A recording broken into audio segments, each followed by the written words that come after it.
എല്ലാ പ്രിയപ്പെട്ടവർക്കും നമസ്കാരം. ഇന്ന് ഒരുപാട് സന്തോഷമുള്ള ഒരു ദിവസമാണ്. ഏതാണ്ട് ഒരു വർഷം മുമ്പ് ഞാനൊരു വീഡിയോ പോസ്റ്റ് ചെയ്തിരുന്നു. ഞങ്ങളുടെ NSS കരയോഗ മന്ദിരത്തിന്റെ ശിലാസ്ഥാപനത്തിന്റെ വീഡിയോ ആയിരുന്നു അത്. ഈശ്വരാനുഗ്രഹത്താൽ ശിലാസ്ഥാപനം കഴിഞ്ഞ് അധികം വൈകാതെ തന്നെ ഇപ്പോൾ കരയോഗ മന്ദിരത്തിന്റെ ഉദ്ഘാടനമായിട്ടുണ്ട്. ഇന്നത്തെ ഈ സന്തോഷ നിമിഷങ്ങൾ ഇവിടെ കൂടിയിരിക്കുന്ന എല്ലാവരുടെയും കൂടാൻ സാധിക്കാത്തവരുടെയും മനസ്സിൽ സന്തോഷം നൽകുന്ന, അഭിമാനം നൽകുന്ന ഈ നിമിഷങ്ങളൊക്കെ നമ്മൾ വീഡിയോയിൽ പകർത്തി ഇവിടെ സൂക്ഷിക്കുകയാണ്. ഇത് എന്നേക്കുമുള്ളൊരു മെമ്മറിയാണ്. അപ്പം ഞാൻ കൂടുതലൊന്നും പറയുന്നില്ല.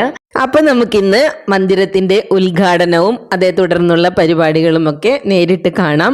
എല്ലാവർക്കും ഒരിക്കൽ കൂടി ഇന്നത്തെ വീഡിയോയിലേക്ക് സ്വാഗതം.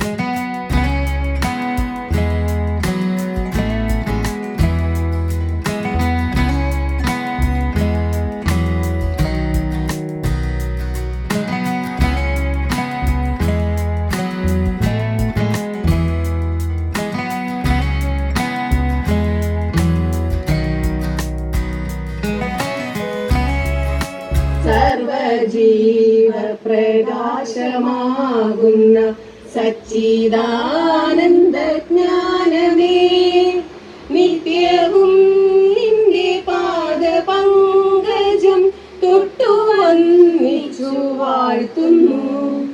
ആചാര്യവന്ദനം. മന്ദസ്മേരാതമാരെങ്കിലും ഒരു കനലിൻ ചൂടഴും പ്രൗഢഭാവം സ്വന്തം നാടിന്റെ മുന്നിൽ പലവുരു പ്രകടിപ്പിച്ച സിംഹപ്രഭാവം, ചെന്നെത്തും നേടമെല്ലാം അതിശയകരമായി കീഴടക്കും സ്വഭാവം, മന്നത്താചാര്യ പാദസ്മരണ ഉളകമായി പൂത്തിറങ്ങട്ടെ നമ്മിൽ. ഉദ്ഘാടകൻ അഡ്വക്കേറ്റ് ചികിത്സ.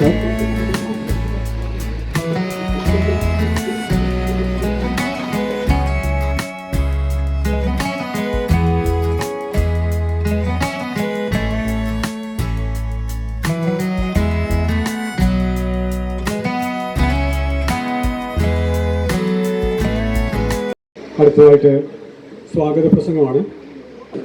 ഇന്നത്തെ യോഗത്തിന്റെ അധ്യക്ഷൻ നമ്മുടെ പ്രിയങ്കരനായ കരയോഗം പ്രസിഡന്റ് ശ്രീ PV സുധാകരനാണ്. ആദ്യമായി ഞാൻ അദ്ദേഹത്തെ ഈ യോഗത്തിലേക്ക് സ്വാഗതം ചെയ്യുന്നു. ഈ യോഗം ഉദ്ഘാടനം ചെയ്യുന്നത് തളിപ്പറമ്പ് താലൂക്ക് NSS കരയോഗ union president Shri advocate Sreejith അവർകളാണ്. നമ്മുടെ ഉദ്ഘാടകനായിട്ടുള്ള അഡ്വക്കേറ്റ് ഷിജിത് സാറിന് ഒരു പൊന്നാട അണിയിക്കുന്നതാണ്.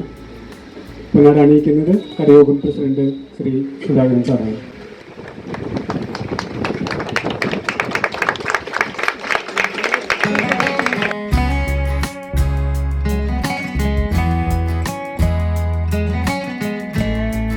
ഏറെ സന്തോഷത്തോടു കൂടിയാണ് ഈ ഉദ്ഘാടന ചടങ്ങിൽ പങ്കെടുക്കുന്നത്. പ്രത്യേകിച്ച് ഞാൻ ജനപ്രതിനിധിയായിട്ടുള്ള ഈ 9-ാം വാർഡിൽ ഇത്തരത്തിലുള്ള ഒരു കേന്ദ്രം പ്രവർത്തിച്ചു തുടങ്ങുന്ന അതിൻ്റെ ഉദ്ഘാടന വേളയിൽ അതിയായ സന്തോഷമുണ്ട് പങ്കെടുക്കുന്നത്. തീർച്ചയായും ഈ ഒരു ചടങ്ങിൽ ഏറെ അഭിമാനം കൊണ്ട് പങ്കെടുക്കുമ്പോൾ ഒരു NSSൻ്റെ കേന്ദ്രം ഇവിടെ തുറന്ന് പ്രവർത്തിക്കുകയാണ്. അത് തീർച്ചയായിട്ടും ഇതിൻ്റെ ഏറ്റവും അധികം നമുക്ക് ഈ NSSൻ്റെ പ്രവർത്തനങ്ങൾ എന്ന് വെച്ചാൽ അടക്കം ചിട്ടയോടുകൂടിയുള്ള പ്രവർത്തനങ്ങൾ ചെയ്ത് മുന്നോട്ട് പോകുന്ന ഒരു സംഘടനയാണ് എന്ന് NSS എന്ന് പറയാതിരിക്കാൻ കഴിയില്ല. അതിൽ മാതൃകയാക്കാൻ കഴിയാവുന്ന രീതിയിൽ വളരെ ചിട്ടയോടെ പ്രവർത്തിക്കുന്ന ഒരു സംഘാടന സംവിധാനമാണ് NSSന് ഉള്ളത് എന്ന് നമുക്ക് എല്ലാവർക്കും അറിയാം. ഒരു സാധാരണ നാട്ടിൻപുറത്തുള്ള ഒരു കരയോഗത്തിനെ സംബന്ധിച്ചിടത്തോളം ഇവിടുത്തെ മെമ്പർമാർ അല്ലെങ്കിൽ കുടുംബങ്ങൾ എന്ന് പറയുന്നത് സാധാരണക്കാരായിട്ടുള്ള ആൾക്കാരുമാണ്. അപ്പോൾ അതുകൊണ്ട് തന്നെ എല്ലാവരുടെയും അകമഴിഞ്ഞ സഹകരണം കൊണ്ട് മാത്രമാണ് നമുക്ക് ഇത്രയും വലിയൊരു തുക സംഘടിപ്പിച്ച് ഇങ്ങനൊരു മന്ദിരം ഇവർ നിർമ്മിക്കാൻ സാധിച്ചത്. പേടിയൊന്ന് മാത്രമേ ഉള്ളൂ. ഞാൻ കയറി വരുമ്പോൾ മുതൽ അദ്ദേഹം പറയുന്നുണ്ട് വെടിക്കെട്ട സാധനം വരുന്നുണ്ട് എന്ന്. വെടിക്കെട്ടായില്ലെങ്കിൽ ചീറ്റി പോകില്ല. ഏതായാലും വളരെ സുന്ദരമായ ഒരു നിമിഷം, പ്രത്യേകിച്ച് ഭഗവാന്റെ മണ്ണിൽ ഇങ്ങനെ ഒരു കരയോഗ മന്ദിരം ഉദ്ഘാടനം ചെയ്യാൻ സാധിച്ചതിൽ, അതിന് അനുവാദം നൽകിയതിൽ ചാവക്കാട് താലൂക്ക് യൂണിയനോടുള്ള ഹൃദയംഗമായ നന്ദി അർപ്പിക്കുന്നു.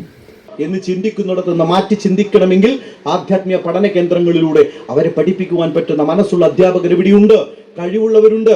കരയോഗം ഞാൻ എപ്പോഴും പറയാറുണ്ട്, കരയോഗത്തിൽ ആധ്യാത്മിക പഠന കേന്ദ്രം ആരംഭിക്കും. ഇവിടെ ഉണ്ടോ എന്ന് എനിക്കറിയില്ല. ആധ്യാത്മിക പഠന കേന്ദ്രം ആരംഭിക്കും. പിറ്റേ ദിവസം യൂണിയൻ പ്രസിഡന്റ് ചോദിക്കുമ്പോൾ യൂണിയൻ പ്രസിഡന്റോട് പറയും കുട്ടികളെ കിട്ടാനില്ല. സാർ ഉദ്ഘാടനം ചെയ്തെല്ലാം കാര്യം കണക്കാണ്, കുട്ടികളെ കിട്ടാനില്ല. എന്നോടും പറഞ്ഞു, ഞാൻ തിരിച്ചു ചോദിച്ചു, നിങ്ങൾ എത്ര തവണ മഹാഭാരതം ചൊല്ലിയിട്ടുണ്ട്? ഇന്ന് വരെ കേട്ടിട്ടില്ല, ചൊല്ലിയിട്ടുമില്ല. കാരണം നമ്മളെ പഠിപ്പിച്ചൊരു പണിയുണ്ട്, മഹാഭാരതം വീട്ടിൽ കൊണ്ടുവെക്കാൻ പാടില്ല. ആരോ പഠിപ്പിച്ചില്ലേ? പഠിപ്പിച്ച മക്കളിലും കൂടി കുരുക്ഷേത്രവും മറ്റേ പാണ്ഡവരും കൗരവരും പോലെ തമ്മിൽ തല്ലിയിട്ട് പോകും. അതുകൊണ്ട് ഹൈന്ദവ ജനതയുടെ വീടുകളിൽ മഹാഭാരതം വെക്കരുതെന്ന് ഏതോ ഒരു പൊട്ടൻ, ആ വാക്ക് ഞാൻ ഉപയോഗിക്കുന്ന പൊട്ടൻ, ഞങ്ങളുടെ നാടൻ ഭാഷയിലുള്ളതാ, ദൈവമല്ല കേട്ടോ, പൊട്ടൻ, അങ്ങനെയുള്ളവൻ പറഞ്ഞു. അത് പൊട്ടന്മാരായ നമ്മൾ അത് കേട്ടു, അതുകൊണ്ട് തന്നെ അതിനെ മാറ്റി. ഇത്രയും ഹൈന്ദവ സംസ്കാരത്തിന്റെ ഏറ്റവും മൂല്യമുള്ള മഹാഭാരതം, അത്ര മനോഹരമായ ഗ്രന്ഥം, രത്നക്കല്ലുകളുള്ള ഗ്രന്ഥം, അത് പഠിക്കാനോ മേശപ്പുറത്ത് വെക്കാനോ നമ്മെ പഠിപ്പിച്ചിട്ടില്ല. അത് മാറണം, അത് കൊണ്ടുവരണം, വായിക്കണം. വിഷ്ണു സഹസ്രനാമം, ഈ പറയുന്ന ഭഗവത് നാമങ്ങള്, ഭഗവത്ഗീത, ഏറ്റവും വലിയ ദുർഗാസ്തുതി തുടങ്ങി വിദുരോപദേശം, ധർമ്മോപദേശം, ഗാന്ധാരി ഉപദേശം ഒക്കെ ഉണ്ട്. ഇതൊക്കെ നമ്മൾക്ക് പറഞ്ഞു കൊടുക്കുമ്പോൾ അവരുടെ മനസ്സുകളിലേക്ക് കടന്നു പോകും. ഇന്നും ഡാഗിനിയെയും കുട്ടുസനെയും നമ്മൾ മറന്നിട്ടില്ല. നിങ്ങൾ മറന്നിട്ടോന്ന് എനിക്കറിയില്ല, ഞാൻ മറന്നിട്ടില്ല. ബാലരമേൽ ഇപ്പുണ്ട്, കറുത്ത കുപ്പായിട്ടൊരു സാധനം, കൊമ്പുള്ളൊരു സാധനം, മറ്റുള്ള കണ്ട ഇപ്പൊ ആരെങ്കിലും കാണുമ്പോൾ നമ്മൾ പറയും ഡാഗിനിനെ കാണും പോലെ ഉണ്ടെന്ന്. ഇല്ലേ? ചില ആളെ കാണുമ്പോൾ നമ്മൾ പറയും ഇതിനെ കാണുമ്പോൾ ഡാഗിനിനെ പോലെ ഉണ്ടെന്ന്. എന്താ കാരണം? കുട്ടിക്കാലഘട്ടങ്ങളിൽ നമ്മൾ കടന്നുപോയ ചിത്രകഥയിലൂടെ, പുസ്തകത്തിലൂടെ മനുഷ്യനായി അവർ ആവിർഭവിച്ചു. ഇത് ആങ്കർ ചെയ്യുന്ന സാർ പറഞ്ഞു, ഗോപാലൻ മാഷ് ഇവിടെ സ്വന്തം ആൾക്കാരെ പോലെയാണ്. കഴിഞ്ഞ 8 മാസത്തിന് മുമ്പ് തറക്കല്ലിട്ട് വളരെ പെട്ടെന്ന് ഈ കഴിഞ്ഞ 8 മാസം, സാധാരണ ഒരു കരയോഗ മന്ദിരം എങ്ങനെ പോയാലും നമ്മൾ എത്ര ആത്മാർത്ഥമായി സഹകരിക്കുന്ന ആളുകളുണ്ടെങ്കിൽ, എത്ര വലിയ കരയോഗമായാലും, എത്ര അംഗസംഖ്യ കൂടുതലുള്ള കരയോഗമായാലും, 1 വർഷത്തിൽ കൂടുതൽ അതിൻ്റെ പ്രവർത്തനം നടത്തുവാൻ എങ്ങനെ പോയാലും നമ്മൾ എടുക്കുന്നതാണ്.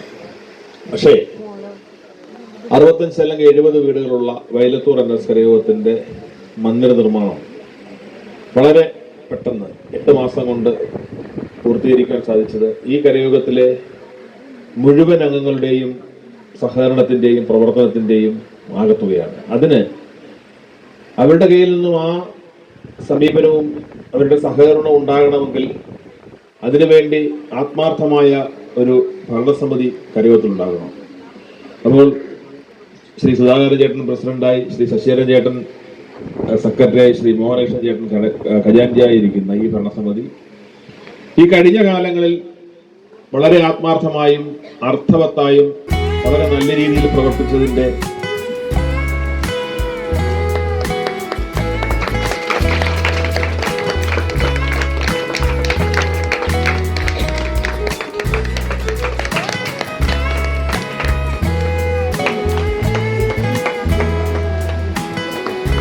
ശാരീരികമായ അവസ്ഥകളുണ്ടെങ്കിലും എല്ലാത്തിനും അദ്ദേഹം നമ്മുടെ കൂടെ ഉണ്ട്.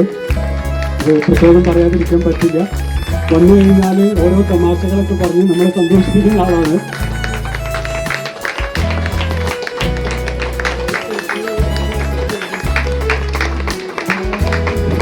അദ്ദേഹത്തിന് പ്രത്യേക കൈവിടി കൊടുക്കുന്നു.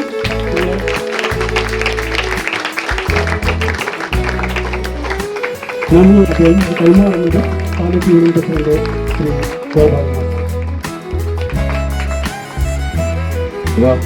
ഗുലാമലിയുടെ ഗസലാവട്ടെ, യേശുദാസിൻ്റെ ഒരു സംഗീത പരിപാടിയാവട്ടെ, നമുക്ക് കേട്ടാലും മതി വരാത്ത ചില സന്ദർഭങ്ങളാണ്.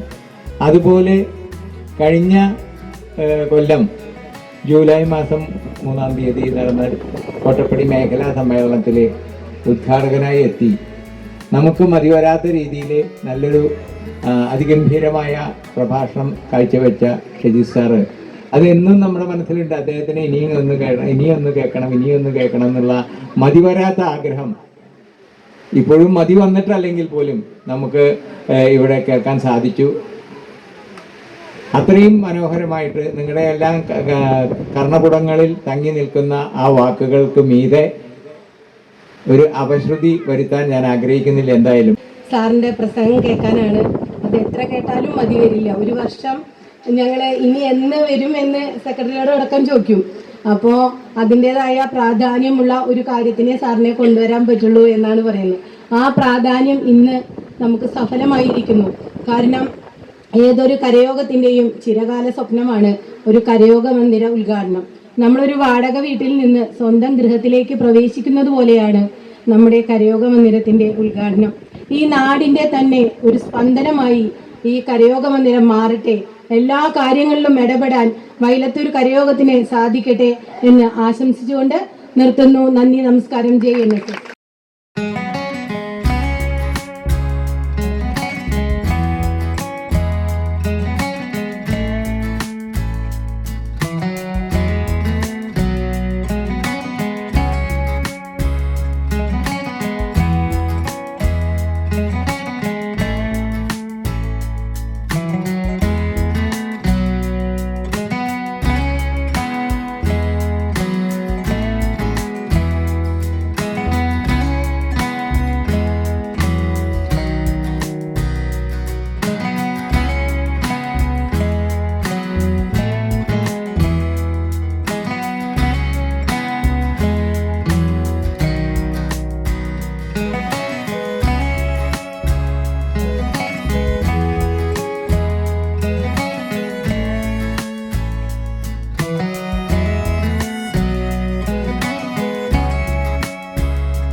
അതുകൊണ്ടാണ് ഞാൻ പറഞ്ഞത്, ഉദ്ഘാടനം ചെയ്യുമ്പോഴും ഇവിടെയും ഞാൻ പറഞ്ഞു, മറ്റൊന്നും കൊണ്ടല്ല, ഈ തുറന്ന വാതിലുകൾ അടയ്ക്കാതിരിക്കട്ടെ എന്ന്. 24 മണിക്കൂറും പ്രവർത്തിക്കുന്ന വേദിയായി ഇത് മാറണം. അടച്ചിടുവാനുള്ള നല്ല കരയോഗ മന്ദിരം